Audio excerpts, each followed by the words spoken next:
If you do a traditional resume for my career, it looks really bizarre. But if you do a skill type resume, you will see that I've used the same skill sets in all of the 4 or 5 sectors I've worked at. So that's the reality today. You will be moving sectors, you will be moving jobs and moving from business to business many times throughout your career, and it's really about the skills that you bring in, things that you learn, and things that you can apply elsewhere.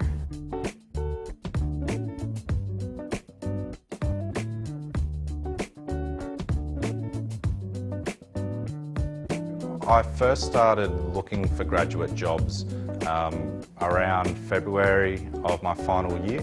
I think the key thing in that is really you've got to have preparation and really start thinking about this a long time before you graduate. And I think when you're in even your 2nd or 3rd year, life beyond university, it seems so distant and so far away, but the more that you can think about that earlier in your university career, it really helps you get prepared for when that time comes, so you're not scrambling in the last kind of 6 months to try and find a job. And also understand that it's much easier for you to apply for jobs that you are very passionate about. Probably applied for about 10 to 15 different positions and programs across different companies and different industries. I applied to about 30 in total. It was quite a lot. It was quite an intensive task to undertake in applying for jobs. Of those jobs, I was offered 3 interviews. First time you got knocked out in the first stage, I was pretty disappointed, but then all of a sudden you'd arrive at the next stage with the next one and you'd be happy again. So it was great to be able to have a really big variety, a big pool. Obviously the more you apply for, probably the more chance you've got. I didn't like any of the offers, so I ended up applying for a regular job. You don't have to actually apply for a graduate job. You can just go to seek.com, see what's there. It doesn't have to be a graduate job. It can be an entry-level job, and it might be suitable for a graduate. Go for it. So I think writing applications was something that I struggled with initially. I thought you could have a really generic application letter and just change the name of the company or something along those lines. Because you might make mistakes. You might do what I actually did for one and accidentally put the wrong company name in. I was very overwhelmed by the whole concept of having a cover letter for each role.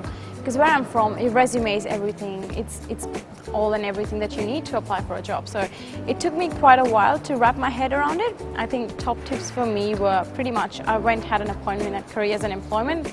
They looked at my resume and said, nope, this is good, not good, change this, add this. Literally, it was as easy as that. I learned from them that you really need to have some white space. You shouldn't add too many tables or too many different fonts or make it too sort of weird looking.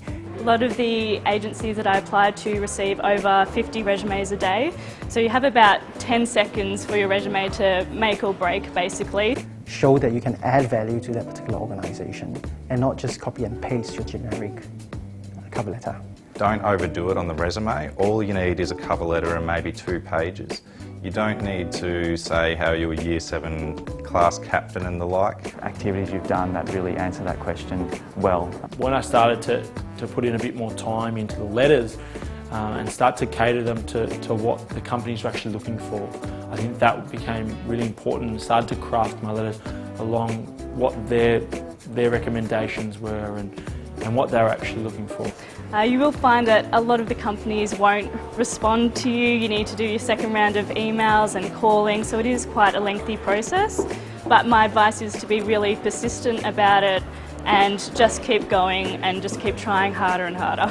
In the end, I think if you can try and take the positives out of every little bit of experience or journey you've had along the way and try and incorporate that in a really positive way into your CV.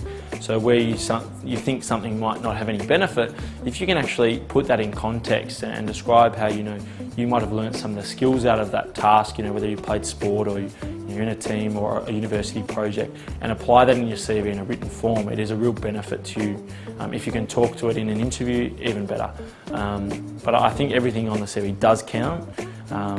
It's just the way you frame it. I think my number one tip would be, be authentic and be genuine and be yourself. People want to see you as a person, not just a resource or not just a number in the organisation. They want to value you as an employee and they want to see you shine.